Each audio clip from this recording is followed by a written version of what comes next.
Kitagabos, magkarabang, magkaigwang, maray na salud.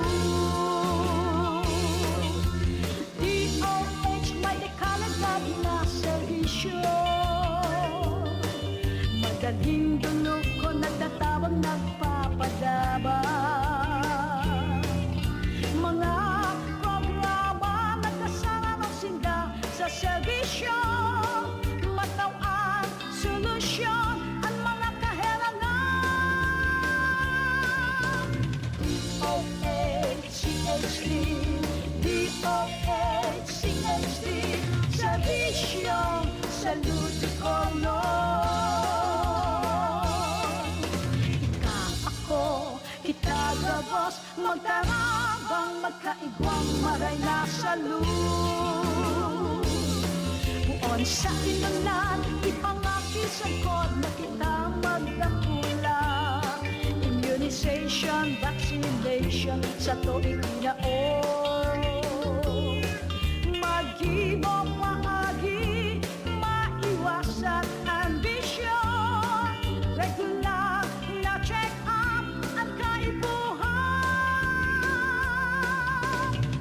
DOH-CHD, DOH-CHD, serbisyong salud kolon.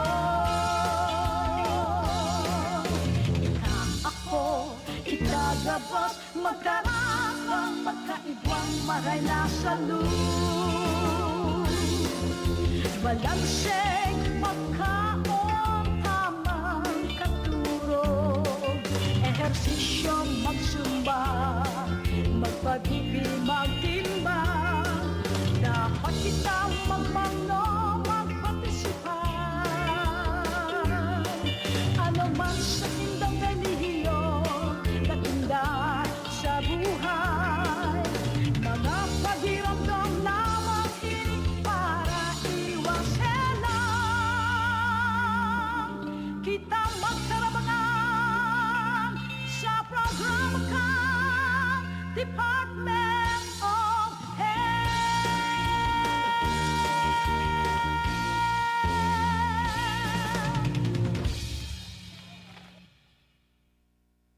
Alright, magandang umaga mga kachika. Naririto na naman kami ang inyong mga kasamahan mula sa Department of Health Bicol Center for Health Development para sa ating programa, Chikahang Pangkalusugan. Ako si Maxine.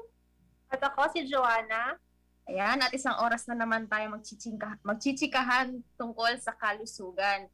Sa ating mga nakaraang chikahan nga ay marami na tayong napag-usapan ng mga health programs, pero ang ating chikahan ngayong umaga ay napapanahon lalong-lalo na sa panahon ng pandemya. Pero syempre, bago ang lahat ng yan, alamin muna natin kung ano ang latest mula sa DOH Bicol CHD.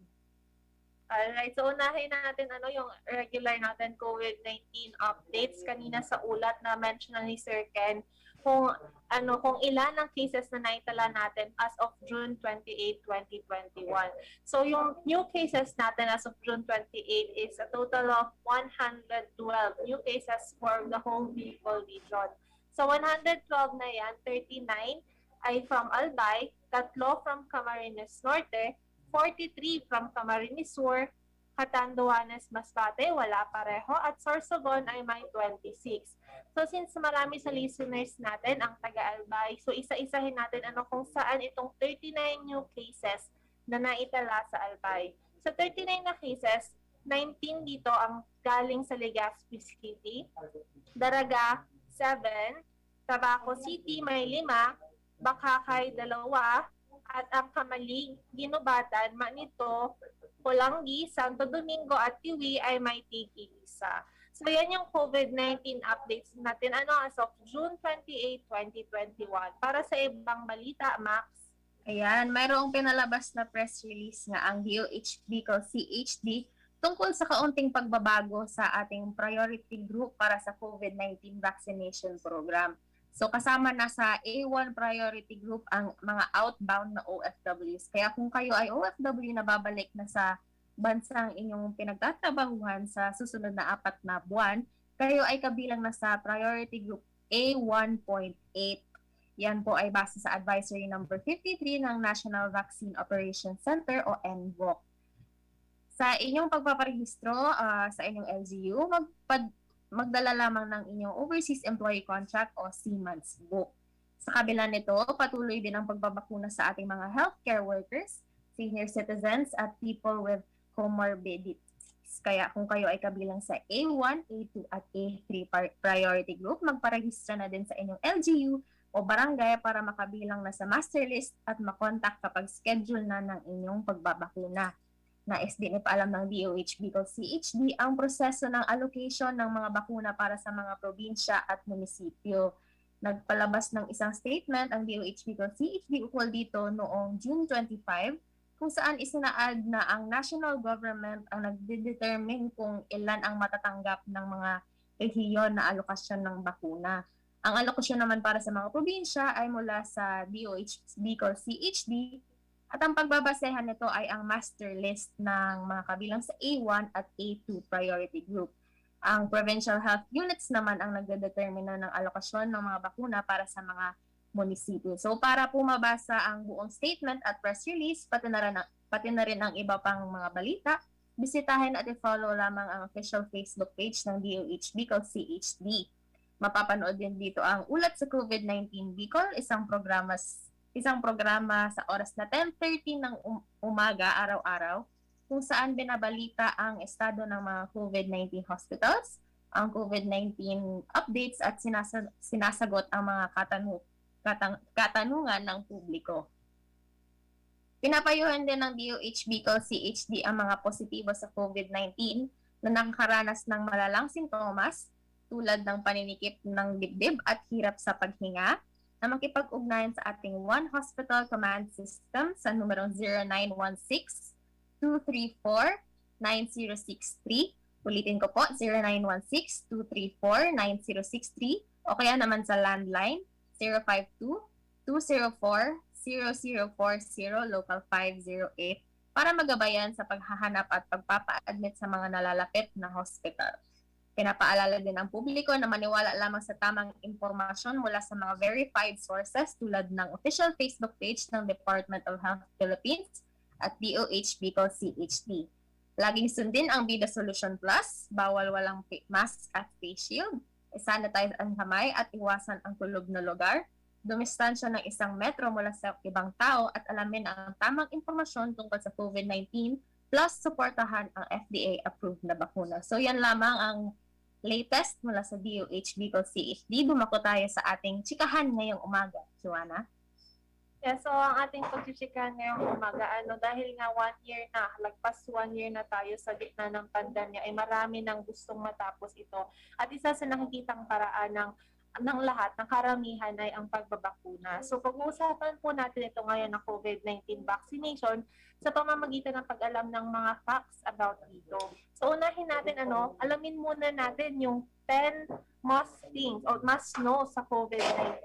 Yung 10 things na kailangan natin malaman about sa COVID-19 vaccines. At ibibigay yan sa atin ni Dr. Beverly Lorenco, ang Director 4 ng Health Promotion Bureau. Sir, kindly play the video po. Bakit kailangang magpabakuna? Bakit nga ba vaccination? Ang pandemyang ito ay kumuha ng maraming buhay at patuloy pa nitong nilalagay sa peligro ang buhay ng nakakarami. Pinahina din nito ang ating ekonomiya at maraming Pilipino ang nawalan ng trabaho dahil dito. Sa pagkatuklas ng bakuna laban sa COVID-19, nagkaroon tayo ng oportunidad na malabanan ang pandemyang ito. Sa tulong ng mga bakuna, ay may iwasan natin ang sintomas ng impeksyon at posibleng maiwasan din ang malalang impeksyon at matigilan ang pagkalat nito. Gayunpaman, gaya ng iba pang mga bakunang ginagamit sa nagdaang dekada, ang abilidad nitong protektahan ang ating komunidad ay tataas lamang kung hindi bababa sa 70% ng ating populasyon ay bakunado. Halimbawa, kung ang iyong barangay ay mayroong 100,000 katao, hindi dapat bumaba sa 70,000 ang dapat mabakunahan upang matiyak na proteksyon ang buong komunidad. Kaya ating tandaan, ang pagbabakuna ay hindi lamang para sa iyo o sa iyong pamilya. Ito ay para din sa iyong barangay, lungsod at probinsya. Aling mga bakuna ang gagamitin sa Pilipinas? Sa ngayon, may limitadong supply ng bakuna sa buong mundo. Sa katunayan, halos 80% ng stock sa buong mundo ay nabili na ng mga mayayamang bansa. Dahil dito, walang iisang kumpanya ang maaaring mag-supply ng 110 million na bakuna sa Pilipinas, kaya naman nakikipag-usap ang ating gobyerno sa 7 manufacturers. Sinisiguro natin na ang mga bakuna na to ay makakatanggap ng Emergency Use Authorization at kung may EUA sila, doon lamang sila bibilhin at gagamitin ng ating gobyerno para sa ating vaccination program. Nagbibigay ang EUA ng assurance o katiyakan na ang bakuna ay dumaan sa masusing pagsusuri at nirerekomenda ng mga independent na eksperto sa atin. Hindi mo rin kailangan mag-alala. Ang bakuna laban sa COVID-19 ay hindi magbibigay sa'yo ng COVID na sakit. Magkano ang babayaran ko para mabakunahan? Ibibigay ng gobyerno ang bakuna ng libre. Wala kang dapat bayaran para magpabakuna. Sino ang unang makakapagpabakuna?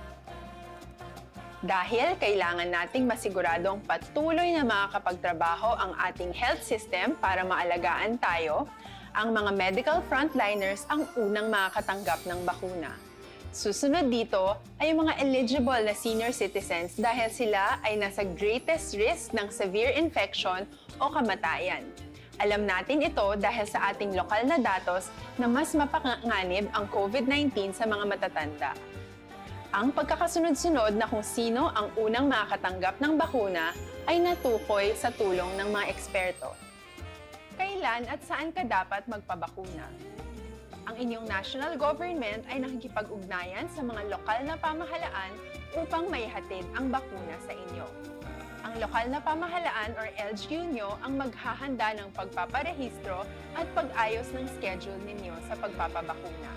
Mangyaring abangan ang anunsyo at instructions na magmumula sa inyong mga mayor or governors ukol dito. Ano ang kailangan mo bago magpabakuna? Habang hinihintay natin ang pagdating ng mga bakuna, kumuha lamang ng impormasyon sa mga mapagkakatiwalaang sources. Magtanong lamang sa mga licensed medical professionals ukol sa wastong pagbabakuna para sa COVID-19. Matuto rin tayong mag-verify ng ating mga nababasa o naririnig. Tanging tamang impormasyon lamang ang makakapaggabay sa atin sa ating desisyon na magpabakuna. Ang inyong health history ay mahalaga din sa pagtukoy kung dapat ka bang bakunahan o hindi, kung anong bakuna o angkop sa iyo. Kaya naman, importanteng seryosohin natin ang health screening na ito. Magpakita sa araw ng inyong screening at ideklara ang inyong complete health history, gaya ng allergies o mga risk factors o mga sakit noon. Masusuri ka lamang ng tama ng isang health professional kung ibibigay mo ang mga hinihiling na impormasyon. Kung hindi ka naman sumailalim sa screening, hindi ka maaaring i-book o i-schedule para sa pagpapabakuna. Ano ang kailangang gawin sa araw ng pagbabakuna? Pumunta kayo sa vaccination site kung saan ka nakalista. Huwag kalimutan magsuot ng face mask at face shield. Bago ka turukan ng bakuna, kailangan mong pumirma ng isang informed consent. Sa pagpirma ng dokumentong ito, ay pinapatunayan mo na voluntaryo kang magpapabakuna at alam mo ang mga benepisyo at posibleng side effects nito. Huwag ding kalimutan ang mga minimum public health standards habang nasa vaccination site. Katulad lamang ng pag-maintain ng 1 metrong layo sa iba at pagsasanitize ng inyong kamay habang naghihintay. Pagkatapos mong mabakunahan, ay makakatanggap ka ng isang vaccination card at malilista dito kung kailan ka nabakunahan at kung kailan ang iyong susunod na appointment. Mananatili ka muna sa vaccination site ng 1 oras upang obserbahan ka sa mga di pangkaraniwang na sintomas o adverse events. At dahil importante sa amin ang inyong kaligtasan, ay patuloy kang babantayan sa susunod na 1 taon or 12 months. Ano ang dapat gawin pagkatapos magpabakuna? Maaari kang makaranas ng side effects tulad ng sa trangkaso, pero mawawala naman ito dapat pagkatapos ng ilang araw. Huwag mag-alala, Senyales to na bumubuo ng proteksyon laban sa sakit ang katawan mo. Karamihan nakakaranas ng lagnat o sakit at normal ito. Kontakin ang iyong healthcare provider kung ang pamumula o pagiging sensitibo ng lugar kung saan ka tinurukan ay lumala pagkatapos ng 24 na oras. At kung nag-aalala ka pa sa iyong mga sintomas o kung hindi sila nawawala pagkatapos ng ilang araw. Importanteng may ulat mo ang mga ito sa health authorities para maaral ng mga eksperto kung konektado nga ba ang mga sintomas mo sa bakuna o hindi. Ayaw naming mag-alala ang publiko ng hindi kinakailangan. Sa mga bakuna na meron tayo ngayon ay kinakailangan ang 2 turok ng bakuna upang mabigyan ka ng inaasam na proteksyon. Kailangang magpaturok ka pa rin ng pangalawang bakuna kahit nagkaroon ka ng side effects. Maliban na lamang kung pinayuhan ka ng iyong healthcare provider na ipagpaliban ito. Paano ko patuloy na maproprotektahan ang sarili ko at ang aking pamilya? Gaya ng ibang pagbabakuna, nangailangan pa rin ng oras para sa iyong katawan na bumuo ng proteksyon sa COVID-19. Pero tandaan, ang pagbabakuna ay isa lamang sa maraming mga solusyon laban sa pandemya. Kailangan pa rin natin magpatuloy sa pagsuot ng mga face mask, pagsunod sa 1 meter physical distancing, pag-iwas sa mga kumpulan, at madalas na paghugas ng kamay upang maprotektahan ang inyong sarili at ang inyong pamilya. Paano natin masisiguro na ang ibabakuna sa atin ay tunay at mabisa? Ang mga bakuna ay biological products at sensitibo ang mga ito. Maari lang itong magbigay ng proteksyon sa atin kung sila ay authentic o galing sa totoong manufacturer at kung sila ay naitra-transport o nahahatid mula factory hanggang vaccination site sa tamang temperatura. Hindi pwedeng masyadong mainit o masyadong malamig. Kung hindi, pwedeng masira ang bakuna at hindi na ito magiging epektibo. Bagkus, pwede pa itong makasama sa ating kalusugan.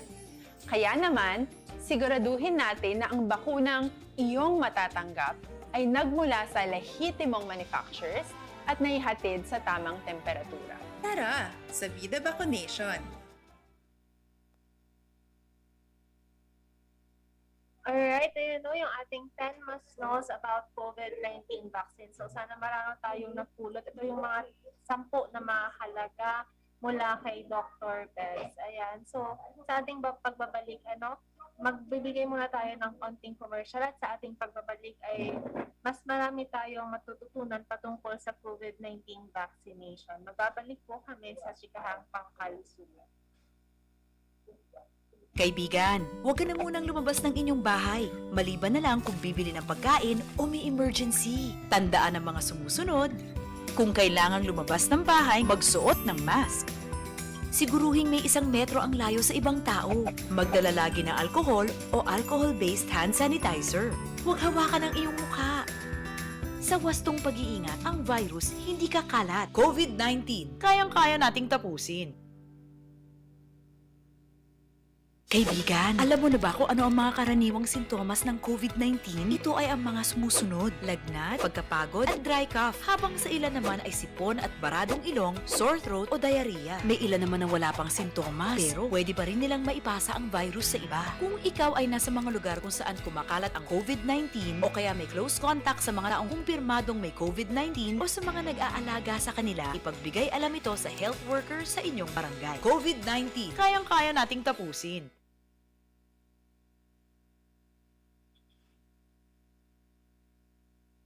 Ayan, nagbabalik tayo sa Chikahang Pangkalusugan. So kanina nga napanood natin yung 10 things to know tungkol sa COVID-19 vaccine mula kay Dr. Bev Ho. So ngayon naman, alam naman natin na marami tayong naririnig na iba't ibang klaseng mga COVID-19 vaccines. Alamin natin kung ano nga ba ang pinagkakaiba nitong iba't ibang klaseng mga COVID-19 vaccines. So sir, please play the video.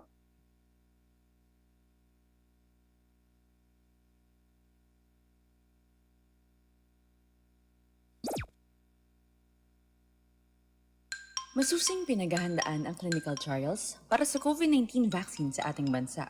Kasabay nito, ang pagsisikap natin na maibahagi sa mga tao ang tamang impormasyon ukol sa clinical trials.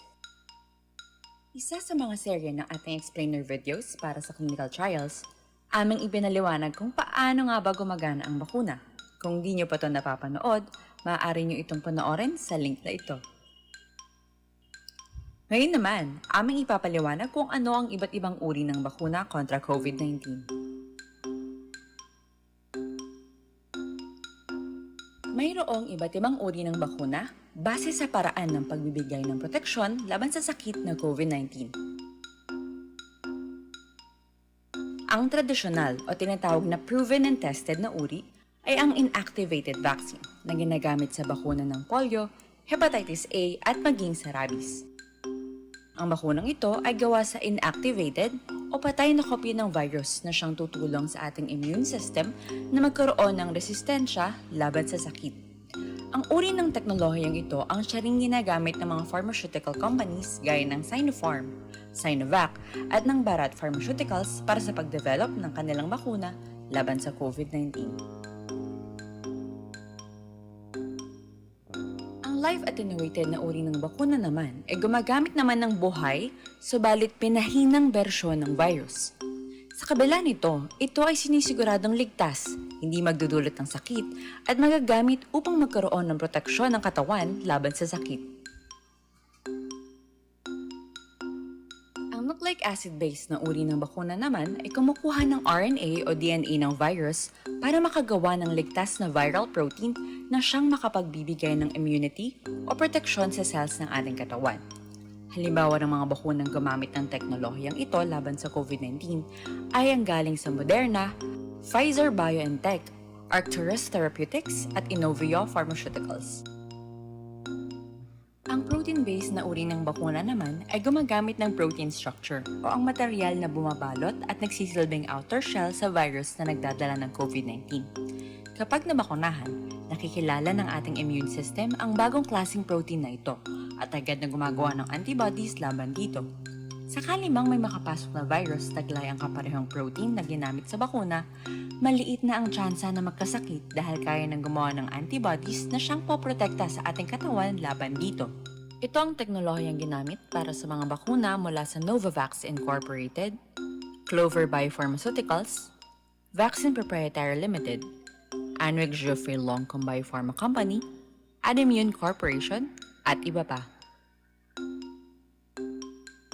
Ang viral vector ay ang pinahinang bersyon ng buhay na virus na hindi kapareho ng SARS-CoV-2.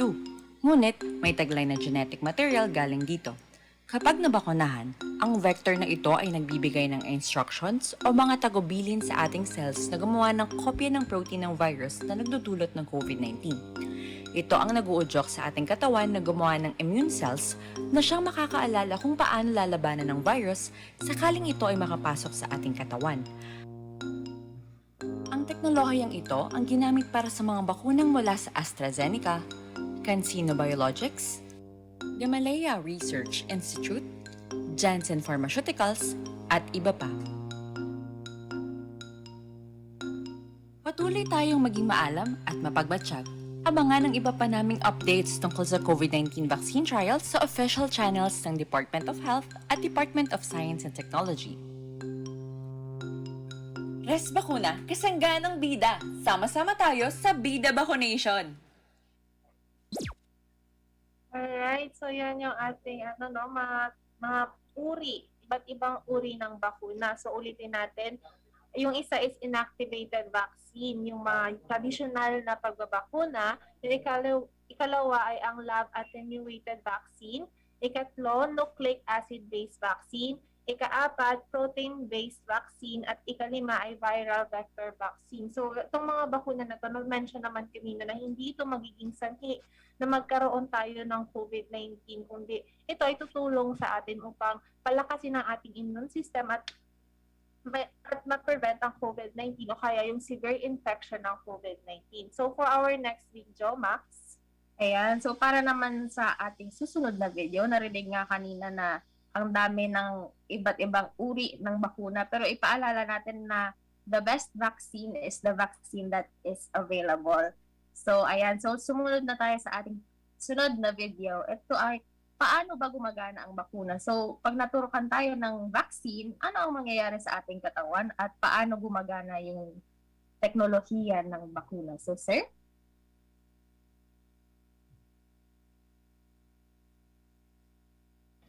Simula ng pagkalat ng sakit na COVID-19 sa iba't ibang parte ng mundo, ay nagsimula ring maghanap ang mga eksperto ng bakuna laban dito. Sa ngayon, maraming kumpanya mula sa iba't ibang bansa ang nagsasagawa ng test o clinical trials ng kanilang bakuna. Kasama ang Pilipinas sa mga bansa kung saan isasagawa ang clinical trials. Kaya naman importante nating malaman kung ano nga ba ang vaccine at paano ito gumagana.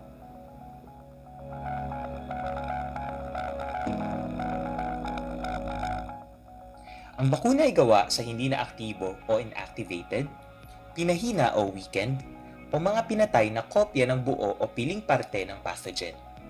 Mahalagang maunawaan na ang mga katangian nito ay iba sa orihinal na virus at hindi ito nagdudulot ng sakit. Ang pathogen na sanhi ng sakit ay maaaring isang bakterya, virus, o iba pang mikroorganismo. Kapag naibigay ang vaccine sa katawan, ay naguhudyat ito ng isang natural immune response kung saan gumagawa ng antibodies ang katawan. Ginagaya ng bakuna ang proseso ng pagkakaroon ng sakit at pagbuo ng antibodies na hindi kasama ang masasamang sintomas at epekto. Ang layunin ng mga antibodies ay protektahan ang katawan natin at labanan ang mga virus o bakterya. Kapag nakagawa na ng antibodies ang katawan natin, kinokode ng ating memory cells ang mikroorganismo upang madali itong maalala at mamukhaan ng katawan. Ngayon na alam na ng mga memory cell ang itsura ng virus, kaya nang gumawa agad-agad ng katawan natin ng antibodies kapag nahawahan tayo ng totoo, buhay at buo na virus. Importanteng maalala natin na malaking tulong man laban sa COVID-19 ang pagkakaroon ng vaccine, hindi ito gamot o cure sa sakit na ito. Tinutulungan lang nito ang katawan natin na labanan ng virus kapag nahawa tayo. Kaya naman patuloy pa rin nating sundin ang mga minimum public health standards para mabawasan ang tsansang mahawaan tayo ng COVID-19. Sanitize lagi ang kamay, magsuot ng face mask at face shield, dumistansya ng 1 metro, at panatilihing malusog ang sarili at matibay ang resistensya upang maiwasan ang pagkakasakit. Laging tatandaan, prevention is still better than cure. Kaya naman patuloy lamang ang pagsasagawa ng preventive measures. Together, we can beat COVID-19. Together, kaya natin to be the solution sa COVID-19.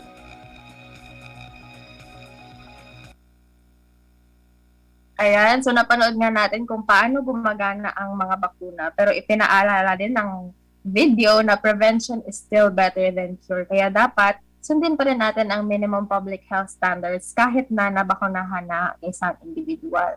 So para naman sa ating video, sa susunod na video, Joanna? At idagdag pa natin dyan, napakahalaga na kailangan muna natin na magkaroon ng herd immunity na para masigurado na hindi masyadong kumakalat yung COVID-19 sa ating community. At kaya habang wala pa tayong herd immunity, ay kailangan natin sundin ang minimum public health standards. And para sa ating next video, alam naman natin ngayon, maraming fake news ang kumakalat sa atin patungkol sa bakuna. Marami na tayong nababasa, kasama na dito na meron daw microchip ang bakuna. Isa yon sa mga fake news na narinig natin. So sa ating next video ay mayroon tayong makakasamang 2 doktor. Dahil nga sabi natin, trust the experts, mas maganda kung mapakinggan mismo natin sa mga doktor kung bakit nga ba hindi totoo itong mga kumakalat na ito. So sa video na ito ay mapapakinggan natin si Dr. Alfonso Regala, ang former Chief of Hospital ng Dr. Gregorio Bitan Memorial Hospital, Provincial Government ng Northern Samar, at ang kasalukuyang Medical Officer sa Health Promotion Bureau sa Department of Health, at ang isa pang makakasama natin ay si Dr. Dominic Madumba, former Dr. Sudabario sa San Jose Dinagat Islands, at also a medical officer sa Health Promotion Bureau. So kindly play the video na po. Hinanap namin ang pinakakakaibang komento tungkol sa COVID-19 vaccines. Ito ang Doctor's React.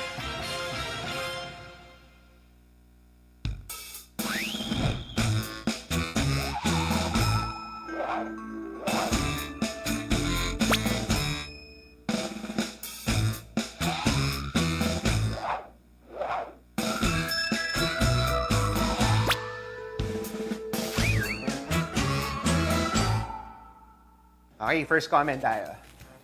Announcement to all concerned about the vaccine. This is fully danger. This is a plan of Satan. To control the whole world. Vaccine is the instrument of Satan. What I'm saying is US President Bill Gates is a member of Illuminati. Meaning Antichrist. So please read the verse of Revelation. It starts happening now. Again, this is a plan of Satan. Please don't take the vaccine. Puro Satan, no? Pero actually, we recognize yung agam-agam ng mga tao. But then again, let's see kung ano ba talaga yung nabigay ng bakuna throughout the years. Tatay natin, mommy natin, lolo natin, lola natin, nagkaroon ng bakuna. It actually saves lives. Marami nang natulungan at naisalbang buhay yung mga bakuna natin in the past. So these have been proven already, no? Hindi siya part of the satanic ritual or satanic movement because we are saving lives here. Second comment. Okay. Millions of people are very much worried of their job but not worried about the mark of the beast of the corona vaccine, which is already fast approaching. So Bill Gates, founder of Microsoft and who is funding the COVID vaccines, has been pushing the idea of tracking people with digital tattoos. Okay, and Microsoft was recently granted patent number 060606 For a cryptocurrency surveillance system connected to the human body. Is a no. Okay, so paano ba natin sabihin to?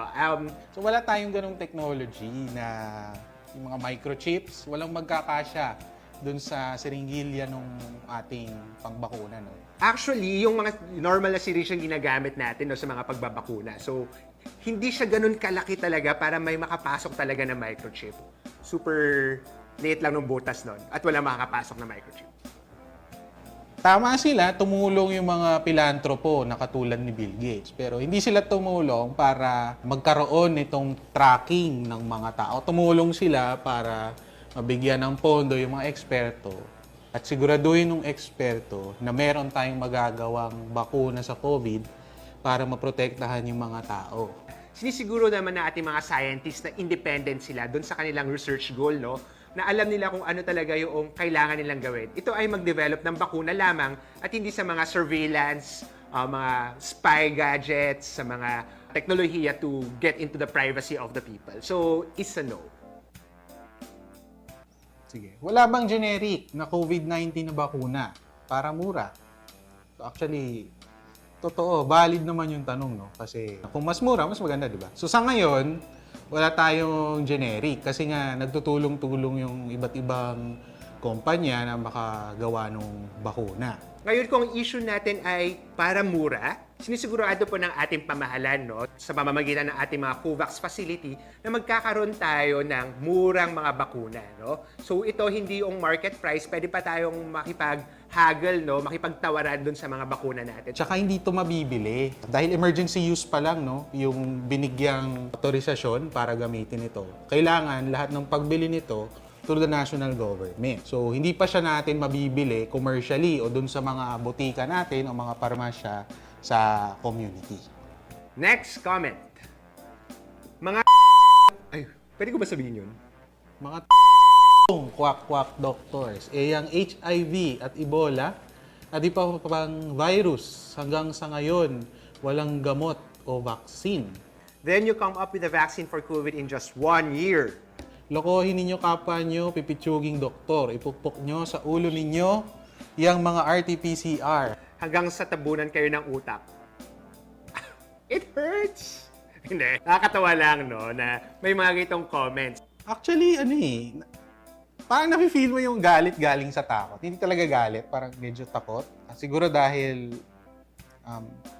hindi nila alam, no, kung paano ba talaga ito ginagawa. Bakit nga ba talaga mabilis? So, meron talagang concern, ba't ang bilis-bilis gumawa ng bakuna? Well, 3 parameters ang nakikita natin kung bakit biglang na-develop to ng ganito kabilis. No? Una, collaboration. So, na magkaroon tayo ng mga continuous na dialogue at sa pag-uusap sa mga health experts at sa mga gumagawa ng bakuna na ito. Pangalawa, meron tayong sinasabi na prioritization.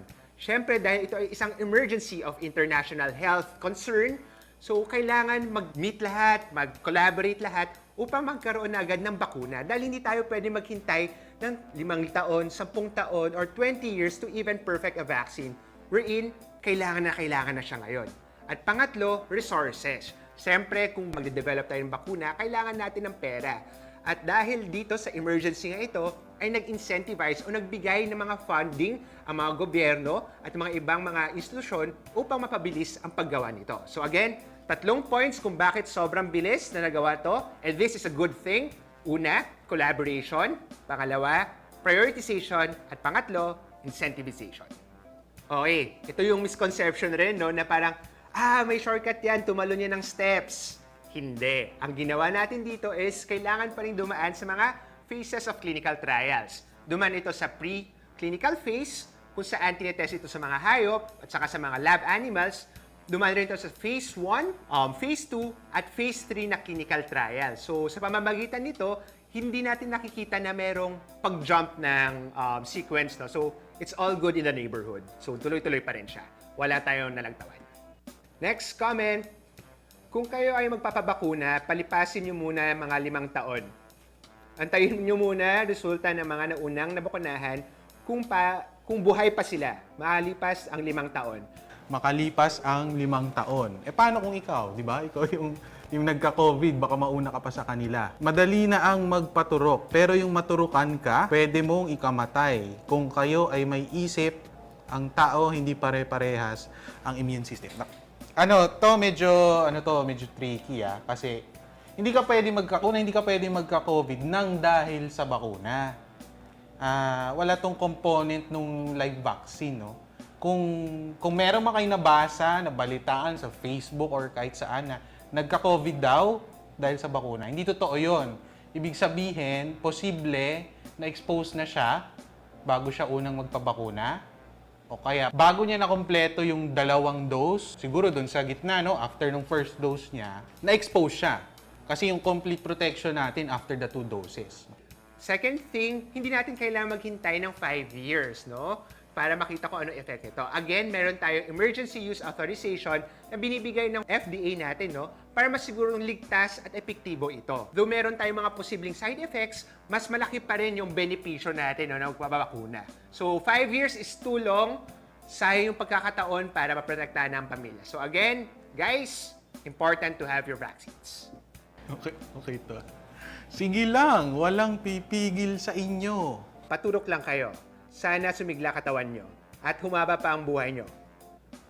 Ang sigla-sigla ng katawan tapos magpapaturok. Masunod lang ang utos ng WHO ni Evil Gates. Sige. Okay, so yung una parang okay pa siya, no? Na parang encouraging people to have their vaccines.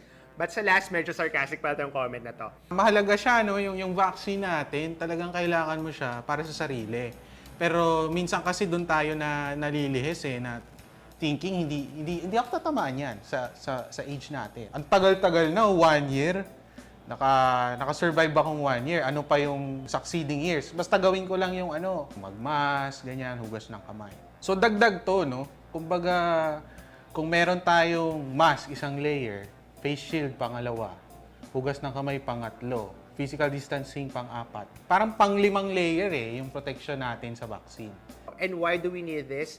This is to actually protect ourselves and protect our family. So, napaka-importante na sumama sa Bida Vaccination upang protektahan. Yun naman talaga yung pinaka-goal talaga dito. Protektahan ang Pilipino, protektahan ang ating Pilipinas. Bakit kaya sobrang sikat or pumapatok yung mga ganitong comments sa mga comment section? Yes, it will all boil down to yung ating... Paano ba sasurin to?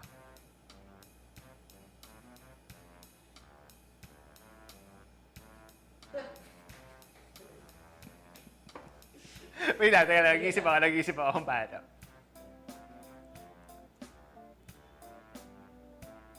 Okay. Bakit nga ba dumadami yung mga ganitong mga comments, no? Or yung mga ibang posts tungkol sa mga COVID vaccine na at one point makikita natin na it's very absurd saka medyo out of this world, no? So, we do not minimize naman, no, that the Filipino people talaga is very curious, saka very, sila yung mga fact-finding committee talaga natin and really scrutinizing kung ano yung tama. Siguro the only issue here is that the references na tinitingnan ng ating mga kapwa Pilipino ay hindi tama, no? So, ito yung nagsisimula yung ugat ng ating misinformation or disinformation. So again, ang pinaka-importante dito is always base your social media posts, all your comments on actual facts that are supported by science. Nung una actually, masipag pa ako sumagot. Kaso, ang dami nila eh. Nakakapagod din. So, ginagawa ko na lang, pag may chance ako to engage them into personal conversations kasi ang nire-replyan ko lang naman yung mga kaibigan ko, hindi na yung mga strangers, mga netizen na keyboard warrior. Sayang lang oras natin doon. So, yun. Pag nakakausap ko sila personally, doon ako sa kanila na bibigay parang exchange ba? Bakit sila hesitant? Before really telling them na, di yan, mali yung pinaniniwalaan mo kasi end of conversation pag ganun agad. So yun na yung last comment. Alright! Done! Okay, nakakapagod pala to, no? I think part talaga ng work natin, hindi lang sa DOH, pati dun sa mga kapamilya natin, na ibigay yung tamang impormasyon para makapag-decide sila. Pero again, parang yung sabi nung previous comment natin, no, na walang pumipigil sa inyo. But at the same time, wala rin pumipilit sa mga kasama natin, mga kababayan natin. Basically, we're just here to give the right information so that they could have the right understanding at makagawa sila ng sarili nila ng decision, no, kung magpapabakuna sila. And hopefully, with all the benefits na sinabi nga natin ngayon, magpapakuna talaga sila. Kasi at the end of the day, it's their lives and the lives of their family and the Filipino people at stake here. And yun nga, as a doctor and a public servant, this is what we do. Thank you guys. Bye.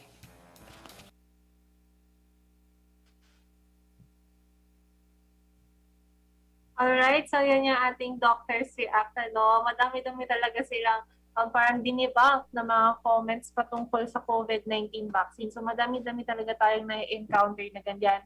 Hindi lang sa social media, minsan meron pa sa text na mga kumakalat patungkol sa mga hindi naman tamang impormasyon patungkol sa COVID-19 vaccine.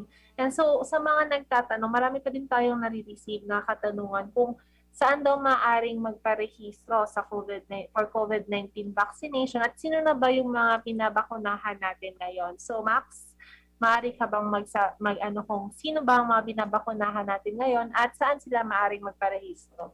Ayan, so dahil nga limitado pa ang supply sa ating region, ang inuuna natin yung mga grupo na most at risk. Yan po yung mga healthcare workers, syempre dahil sila yung mga nag-aasikaso sa ating mga healthcare facilities, ang mga senior citizens, at yung mga people with comorbidities. Yan, inuuna po natin sila munang bakunahan dahil nga sila yung pinaka-at risk na magkaroon ng COVID-19 at makaranas na mga severe na symptoms ng COVID-19. So, ayan, yan yung rason kung bakit natin inuuna sila. For the vaccination registration sa LGUs po natin, tayo magko-coordinate upang magparehistro po for COVID-19 vaccination.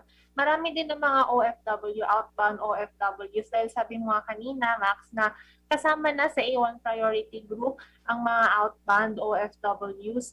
Pero meron po tayo naisiparating sa mga nakikinig na ang vaccines po, kung lalo na kung mayroong requirements yung bansa na inyong pupuntahan, ang vaccines po na meron sa Bicol region ang available is Sinovac po. For Pfizer, Moderna, and other vaccines po na kailangan or nire-require ng bansang iyong pupuntahan, maaari po tayo, i-try natin sa NCR, kung maaari tayo doon mabakunahan. Ayan, so yan yung ating mga chikahan patungkol sa vaccine. Sa ating last na video about the COVID-19 vaccination, kayo na-tackle natin kung ano nga ba ang mga iba't ibang uri ng vaccine, yung mga 10 bagay na kailangan natin malaman sa COVID-19 vaccine, paano gumagana ang bakuna, at yung mga pag-debunk ng mga comments na hindi naman tama. So ngayon, pakinggan natin or panoorin natin kung ano nga ba ang nangyayari kapag tayo ay nasa vaccination site na kapag tayo ay babakunahan. So let's watch this video about final vaccination flow. Handa ka na bang magpabakuna? Narito ang mga paalala at hakbang na gagawin sa proseso ng pagbabakuna. Bago ang pagbabakuna, kinakailangan mo nang dumaan sa pre-vaccination screening. Kinakailangan kumuha muna ng medical clearance sa doktor ang mga kabilang sa special population tulad ng mga sumusunod. May autoimmune disease, may cancer, may HIV, sumasailalim sa transplant operation, kasalukuyang umiinom ng steroids, mga pasyenteng may taning na ang buhay dahil sa karamdaman o nakaratay na lang sa kama o bahay.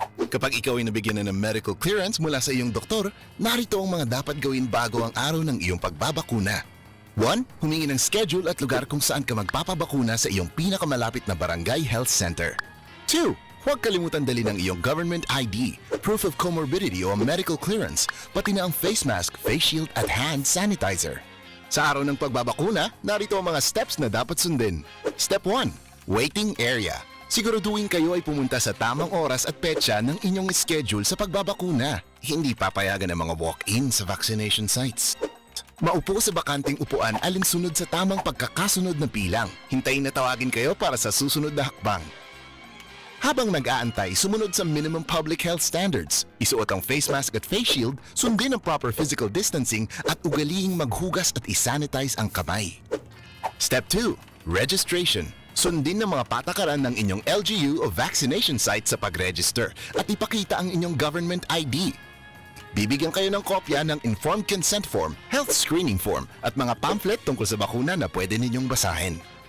Hintayin na matapos ang proseso ng registration bago pumunta sa susunod na hakbang. Step 3. Screening. Kayo ay isa sa ilalim sa health screening at tatanungin tungkol sa inyong kalusugan tulad ng history of COVID-19 exposure, history of vaccination, mga gamot na iniinom, kung may allergies at iba pa. Ito ay para makasiguro kung angkop para sa inyo ang magpabakuna sa kasalukuyan. Step 4. Health education. Makinig sa ibabahaging importanteng impormasyon tungkol sa pagbabakuna para sa COVID-19. Kung mayroon pa kayong ibang katanungan, sumangguni sa ating mga vaccination staff. Siguraduhin na pirmahan ng consent form na pumapayag kayong magpabakuna bago pumunta sa susunod na hakbang. Step 5. Vaccine administration. Ito ang panahon kung saan kayo ay babakunahan sa loob ng 1 o 2 minuto. Huwag kalimutan na kunin ang inyong vaccination card pagkatapos matanggap ang bakuna. Step 6. Observation.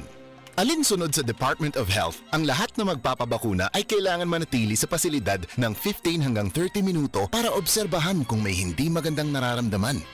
Ang ating medical staff ay nakatutok sa inyo para ma-monitor ang inyong kalusugan. Bibigyan kayo ng mga pangalan ng health facility o hotline kung saan pwedeng pumunta kung kinakailangan sumangguni dahil sa side effects ng bakuna. Pagkatapos ng pagbabakuna, huwag kalimutan gawin ang mga sumusunod. 1. Itanong ang mga nais mong malaman tungkol sa vaccine na binigay sa'yo. 2. Huwag kalimutan ang iyong vaccination card. 3. Alamin ang petsa ng second dose ng iyong pagbabakuna. 4. Kunin ang contact number o alamin kung sino ang dapat tawagan kung sakali mang ikaw ay nakadarama ng seryosong side effects. Narito rin ang ibang mga paalala na dapat tandaan. Siguraduhin bumalik sa schedule para sa pangalawang dose ng bakuna. Laging tatandaan na kahit nabakunahan ka na, ay huwag pa rin kalimutan sumunod sa minimum public health standards tulad ng pagsasanitize ng mga kamay, pagsusuot ng face mask at face shield, at pagdistansya sa iba ng 1 metro. Magmask, hugas, iwas, airflow. Ito ay para na rin sa ating proteksyon at sa proteksyon ng iba. Narito ang pagkakasunod-sunod ng mga eligible population na target mabakunahan.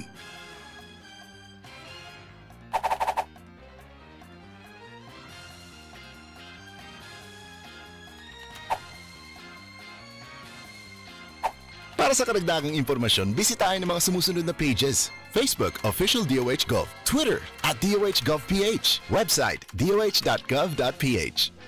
Tara na sa Bida Vacunation!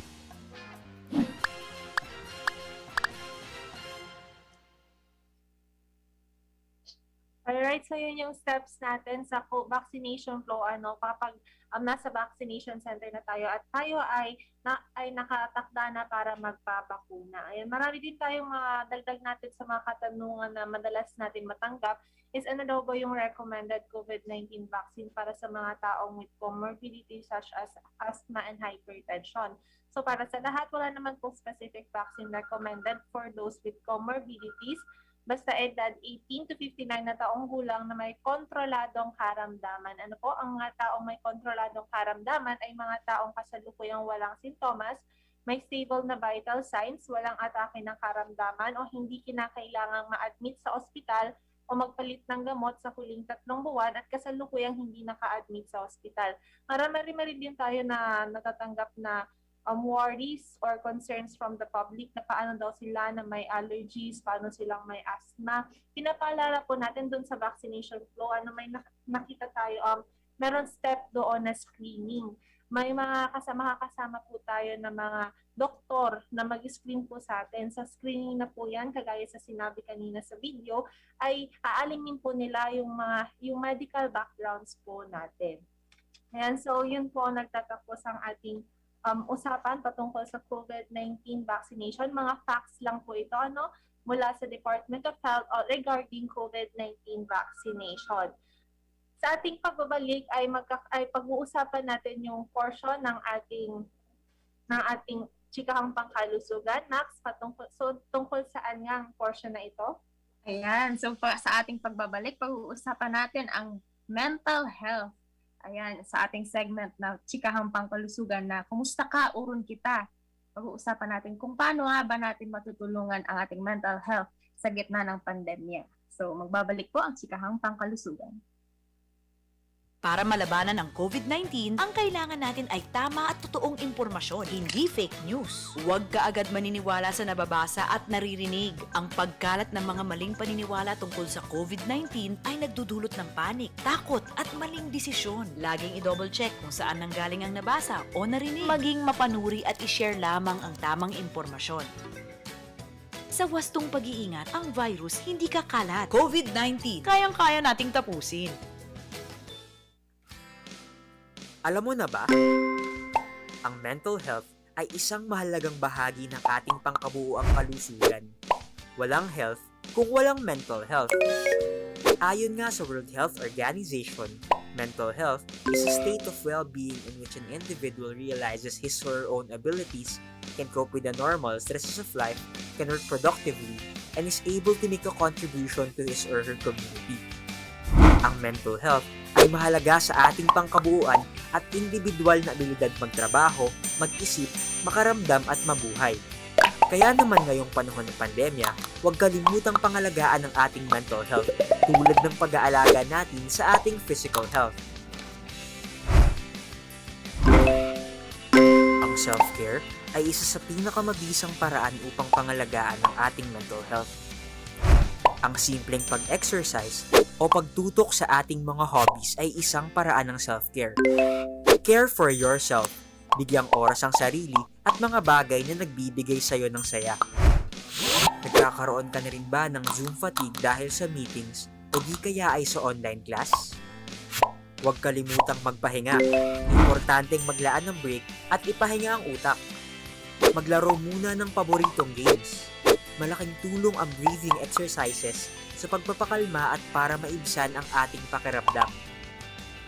Matuto ring mag-set ng boundaries para sa iyong work-life balance. Matutong irespeto ang work boundaries ng iyong mga katrabaho. Dahil sa pandemya ang ating kinakaharap, hindi mapigilan na tayo ay mapalayo sa ating mga mahal sa buhay. Ngunit hindi dapat maging hadlang ang distansya upang tayo ay mag-hashtag care for others. Kumusta mo na ba sina lolo at lola this week? How about sina mama at papa?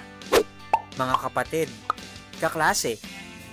Kung hindi pa, ang isang simpleng kumusta sa pamamagitan ng video or voice calls o text messages ay tiyak na makatutulong sa kanilang mental well-being.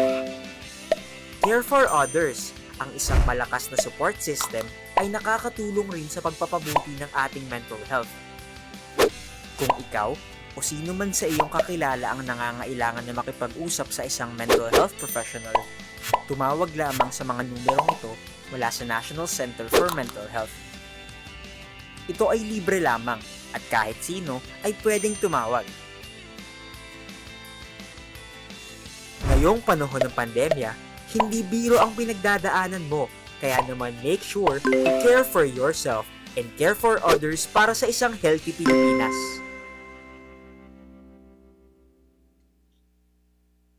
Alright, so nakatutok pa din kayo sa chikahang pangkalusugan. So yun nga, mental health is just as important as your physical health. So bigyan din natin ng halaga ang ating mental health, especially ngayon na tayo ay nasa gitna ng isang krisis at normal lang na makaramdam tayo ng stress or ng iba pang mental health concerns. So, at yan, dumako na tayo sa ating Kumusta Ka, Uron Kita na portion ng ating chikahang pangkalusugan. At as always, nagbibigay tayo ng mental health exercise or mental health tips mula sa Department of Health. And for our mental health exercise for today, Maxine? Ayan, so wag na natin papahabain pa ang ating mental health exercise for today. Napakasimple lang nito. Ito ay kabilang sa 12S na binigay nga ni Ma'am Wendy Baluis, ang Regional Mental Health Coordinator ng DOH Bicol CHD, na mga paraan para mabawasan ang stress. So, ang ating S for today ay smile. So, alam naman natin na pag tayo ay nakangiti, napapangiti din ng ating mga kasama. So, isa itong paraan para mabawasan ang ating stress. Dahil pag tayo ay nakasmile, na dadala din ng ating mga kakilala, mga mahal sa buhay, natutulungan natin sila na mabawasan din ang kanilang stress. So, ayun, napakasimple, smile. Yan lang ang ating mental health exercise ngayong umaga. Alright, so yun, smile, napakahalaga niyan, kasi sabi nga nila, smile is contagious. Kaso ngayon naman, mostly nakamask tayo, let's us do the smile. Smile with your eyes. Smile with your eyes. Alright, so I think that concludes na our chikahang pangkalusugan para sa araw na ito. Sa muli, ako si Joanna. At ako si Maxine. At maraming salamat po sa mga tumutok sa ating episode for today. Next week po ulit for another episode of Chikahang Pangkalusugan. Magandang tanghali po sa lahat. Abangan ang susunod na Chikahang Pangkalusugan dito lamang sa DCGB sa susunod na Martes, alas 11 hanggang alas 12 ng tanghali. Makialam, makisama, iwasan ang sakit, palakasin ang resistensya. Dumating na ang Res Bakuna kasangga laban sa COVID-19. At dahil ang dating nito ay by batches din ang babakunahan. Sa Priority A na grupo, una